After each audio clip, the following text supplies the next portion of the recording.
The throne room fell silent as my uncle's hand connected with my cheek. The sharp crack of flesh against flesh echoed off the stone walls like a thunderclap. My head snapped to the side and I tasted copper on my tongue. Pain bloomed across my face, hot and stinging. But I refused to let tears fall. Not here. Not in front of the entire royal court. You dare speak out of turn, girl? My uncle's voice dripped with contempt. His face twisted with rage, purple veins bulging at his temples. You're nothing but a burden. A human pest in a world of wolves.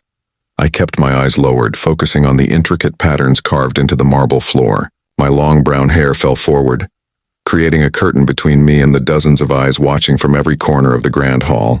The court of the Lycan King was no place for weakness, and I had just shown far too much of it. My name is Elena, and I am entirely, completely, impossibly human. In a kingdom ruled by Lycans, werewolves who could shift between human and wolf form at will, my existence was an anomaly. My parents had died when I was young, leaving me in the care of my uncle, Lord Marcus. He was a wolf. Everyone in my family line had been wolves going back generations. Everyone except me. The gene had skipped me entirely, leaving me fragile and powerless in a world where strength meant everything.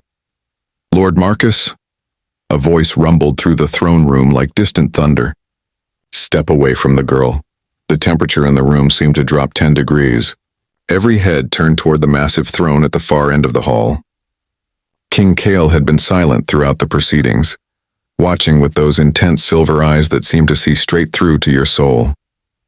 Now he rose to his feet and the movement commanded absolute attention.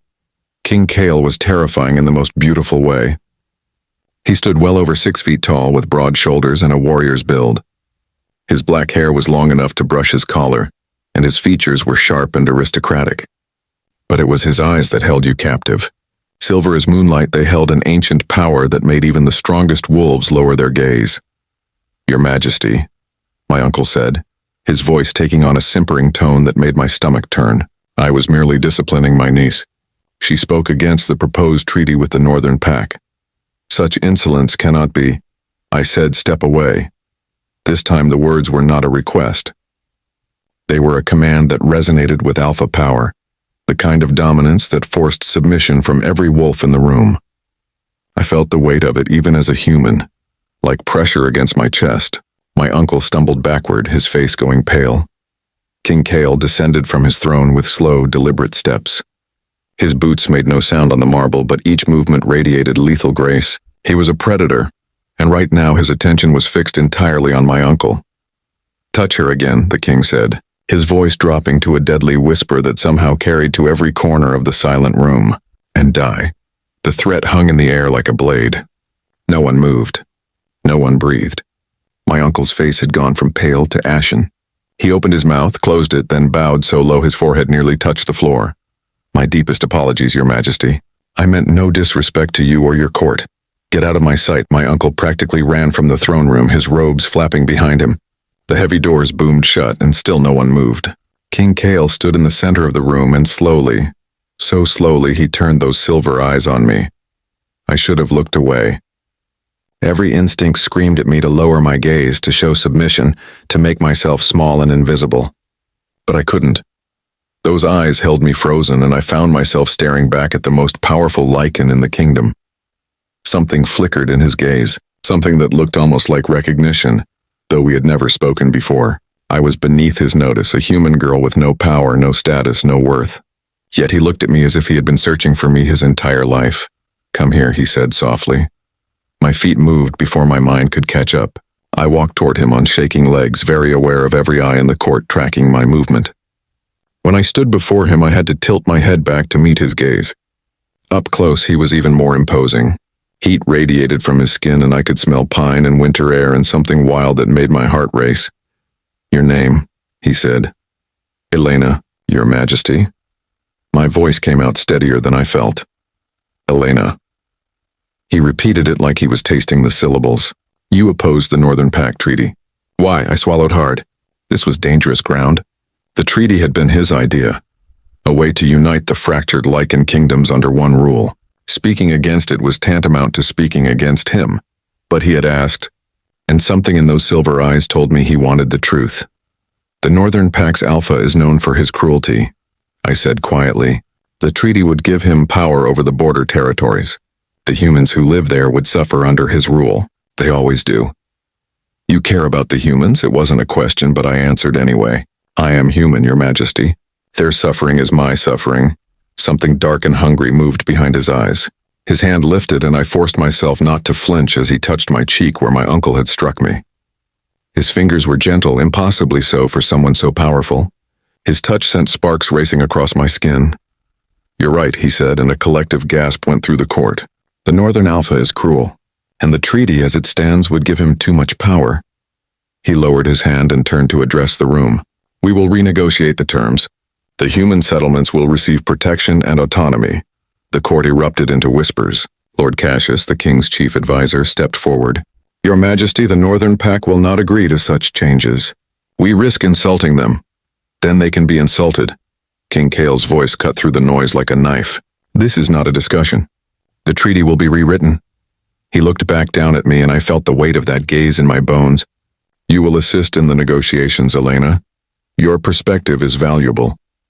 Your Majesty, I'm not qualified to. You're more qualified than any wolf in this room. You understand what's at stake for your people. He raised his voice again. Court is dismissed. All of you leave. Now.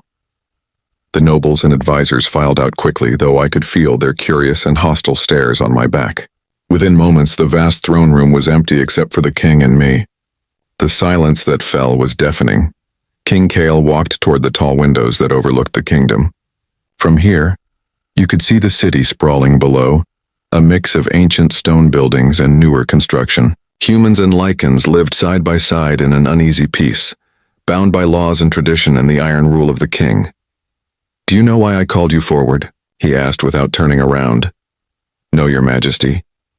Because I can't control myself around you. The words were so unexpected that I almost didn't process them. When I did, my heart began to race. I don't understand. He turned then, and the look on his face was raw and unguarded in a way I suspected few people ever saw. For 300 years I have ruled this kingdom with absolute control. I have never lost my temper, never acted on impulse, never allowed emotion to cloud my judgment. He took a step toward me, and then you walked into my court 6 months ago, and everything changed. 6 months ago, when my uncle had first brought me to the capital to discuss his position in the king's council. I had stayed quiet and invisible in the background, as was expected of me. I didn't think the king had even noticed me. I noticed you, he said, as if reading my thoughts. From the first moment, your scent, your heartbeat, the way you moved through the world with quiet dignity despite having no power to defend yourself. Another step closer. Do you know what you are to me, Elena? I shook my head, not trusting my voice. You're my mate. The world tilted.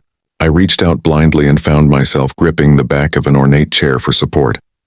That's not possible. I'm human, I know. And it should be impossible. Lycans mate with Lycans. The bond is sacred, instinctual. It's never crossed species before.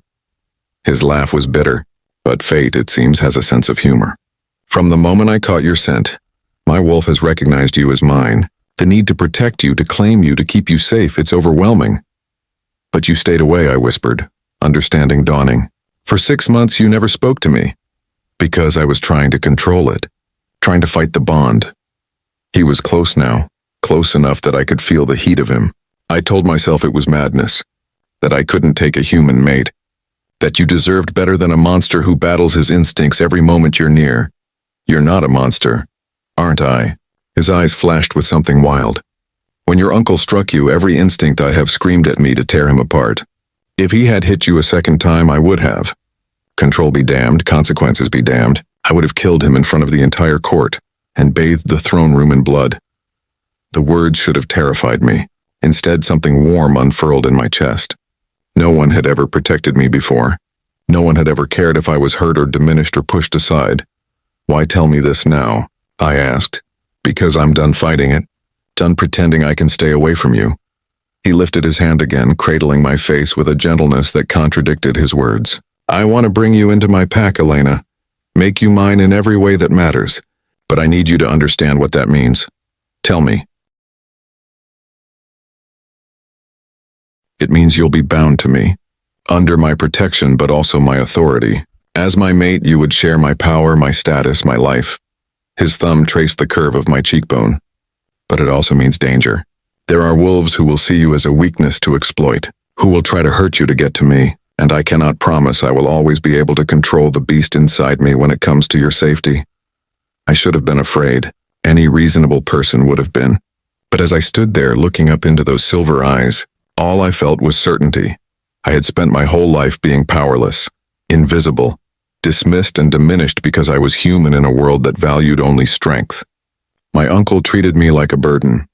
The court looked through me like I didn't exist. I had learned to make myself small, to never ask for more, to accept whatever scraps of life were thrown my way. But this man, this king, looked at me like I was everything. "I'm not afraid of you," I said softly. "I'm more afraid of going back to being nothing." Something fierce and possessive flared in his eyes. "You were never nothing." "Not to me." "Then yes," I breathed. "Yes, I'll join your pack. I'll be yours." The kiss was inevitable. He lowered his head slowly, giving me time to pull away, but I didn't. When his lips met mine, it was gentle at first, almost reverent. Then his arm wrapped around my waist, pulling me flush against him, and the kiss deepened into something that stole my breath. I had never been kissed before, never been held like I was precious and powerful all at once. His hand tangled in my hair, and I felt the barely restrained strength in his body, the way he held himself back even now. When we finally broke apart, we were both breathing hard. He rested his forehead against mine, and I could feel a tremor running through him. "The bond," he said roughly. "It's already forming." "Can you feel it?" I could. It was like a golden thread stretching between us, warm and bright and unbreakable. It thrummed with his heartbeat, and I knew without words that I would always be able to find him now. He was north to my compass, home in a way I'd never had before. "What happens now?" I asked. "Now I make it official.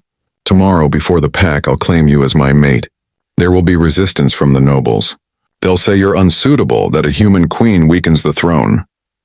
His eyes hardened. "Let them object. Let them try to take you from me. They'll learn quickly that their king is not as civilized as they believed." "A queen," I repeated, the word foreign on my tongue. "My queen, my mate, my Elena." He kissed my forehead, my cheeks, the tip of my nose. "I will give you everything. Power, protection, a place where you belong. And in return, all I ask is that you stay by my side. Can you do that?" I thought about my uncle, who would be furious. I thought about the nobles who had looked at me with such disdain. I thought about every person who had ever made me feel less than, simply because I was human.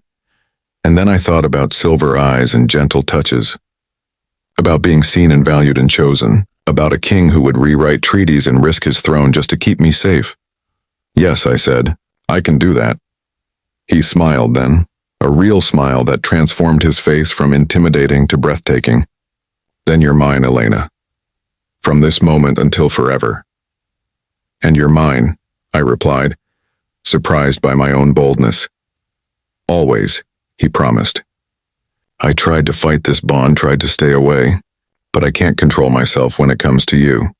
And I'm done trying. He kissed me again, and this time there was no holding back. This time the kiss was a claiming, a promise, a declaration of everything we would be to each other. Outside the windows, the sun was setting over the kingdom, painting the sky in shades of gold and crimson. A new chapter was beginning, one filled with challenges and danger and uncertain futures. But for the first time in my life, I wasn't afraid, because I had found something stronger than any pack, any power, any throne. I had found someone who chose me, who saw me, who would burn the world down before letting anyone hurt me again, and I had chosen him right back. The Wolf King and his human queen.